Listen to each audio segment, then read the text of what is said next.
It's the 3 p.m. crash you blame on the coffee wearing off. It's snapping at your kid over something small at 6 p.m. It's the 10 pounds that won't lift no matter how clean you eat.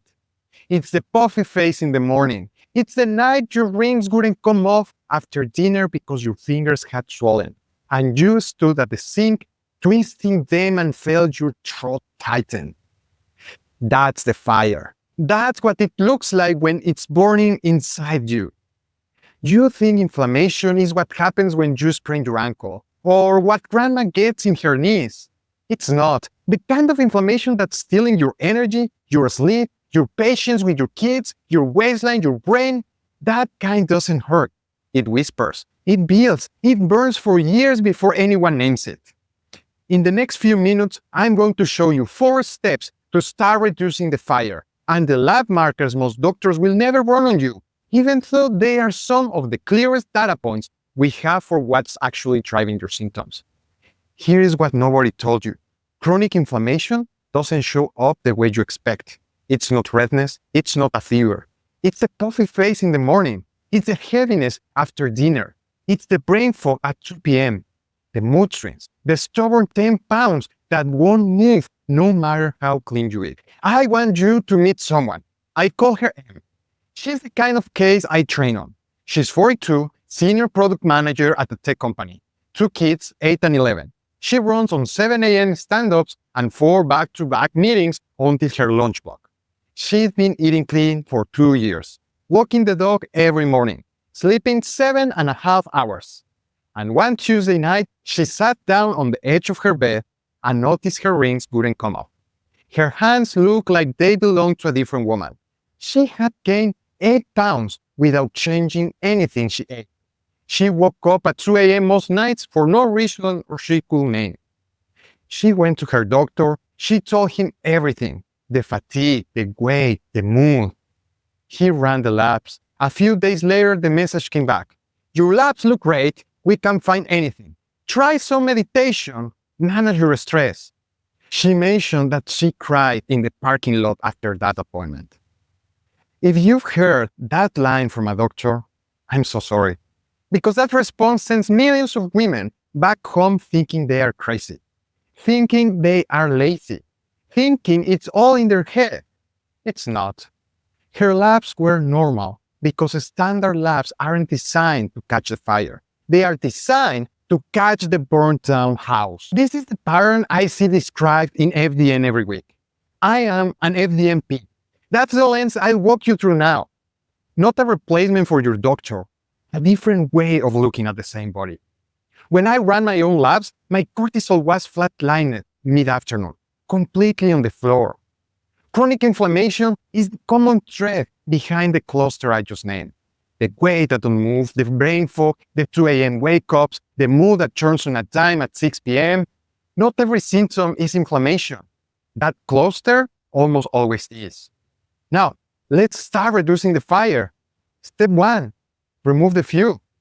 You cannot reduce a fire while you keep pouring gasoline on it. The biggest gasoline can in the modern diet? Sugar, refined flour, industrial seed oils, ultra-processed everything.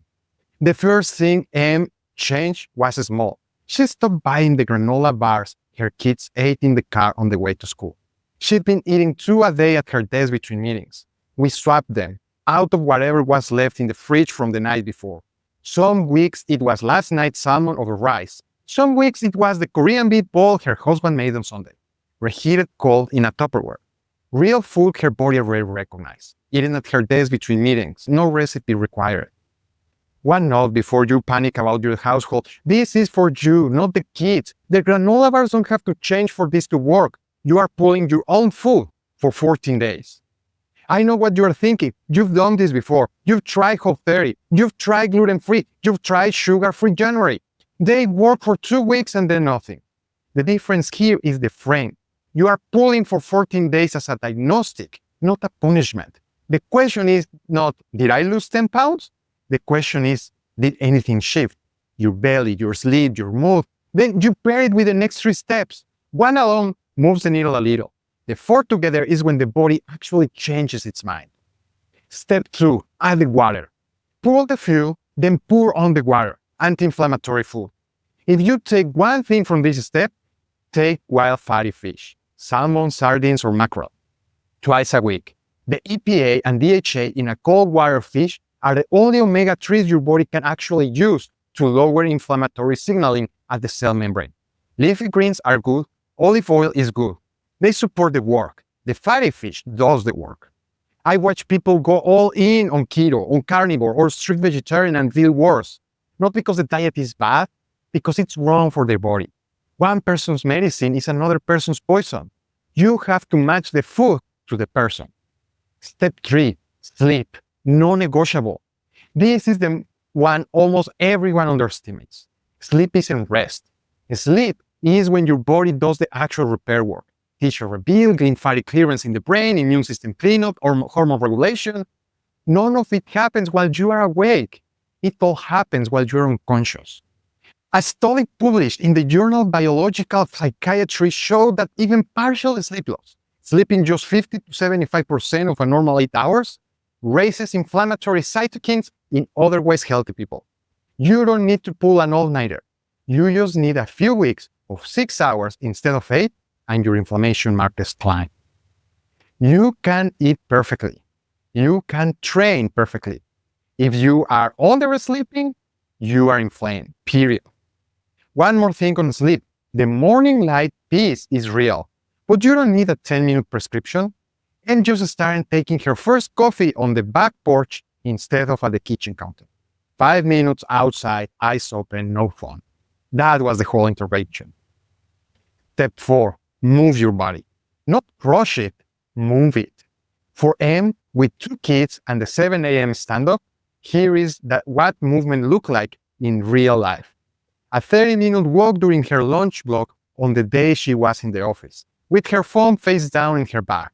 Groceries carried up the stairs of her building instead of leaving them by the elevator. She mentioned about the Saturday morning her 8-year-old wanted to show her the crows in the park.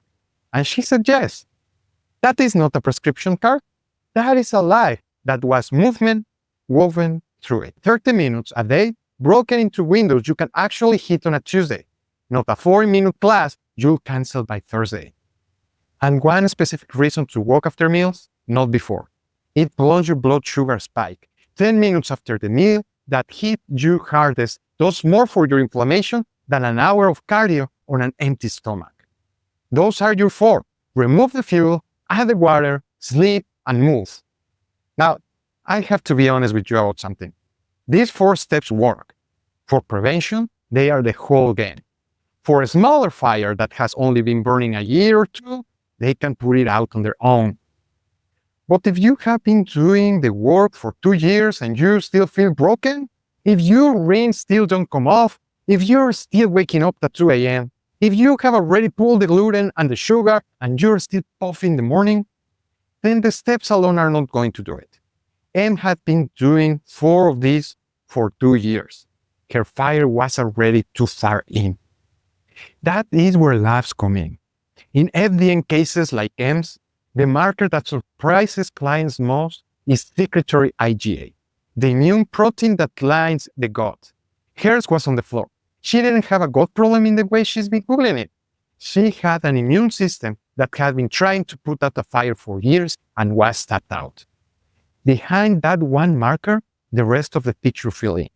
In this pattern, we see dysbiosis, early intestinal permeability, cortisol getting metabolized down to cortisone, which is the body's way of trying to dampen a fire that's been burning for too long.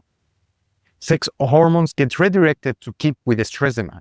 None of that shows on a standard blood work. Standard blood work wasn't built to see it. You cannot address what you cannot measure. I run a panel that looks at the systems your blood work doesn't. Gut, stress, hormones, and we let the body tell us where the fire is actually burning. If you've been doing the work and still feeling broken, you don't need more discipline. You need better data. Before we go any further, I made a free guide called the 5 Lives Guide. It walks you through the exact foundational markers, including Dutch, the urinary hormone panel that shows you what your cortisol pattern is actually doing across the day. Your regular doctor isn't running it. Link in the description. Download it. You'll want it as a reference for the rest of this video. And if you want help reading your own picture, I do free 30-minute consultations. It is a real consultation, not a sales call. If we are not a fit on that call, I will tell you and point you somewhere useful. On that call, we'll go through your symptoms, look at any labs you've already had run, and figure out together whether running the foundational panel will actually help you. If it will, I'll tell you what that looks like. If it couldn't, I'll tell you that too. Link in the description. Okay, let's get practical. Here is what you do this week. Not next month, this week. 1.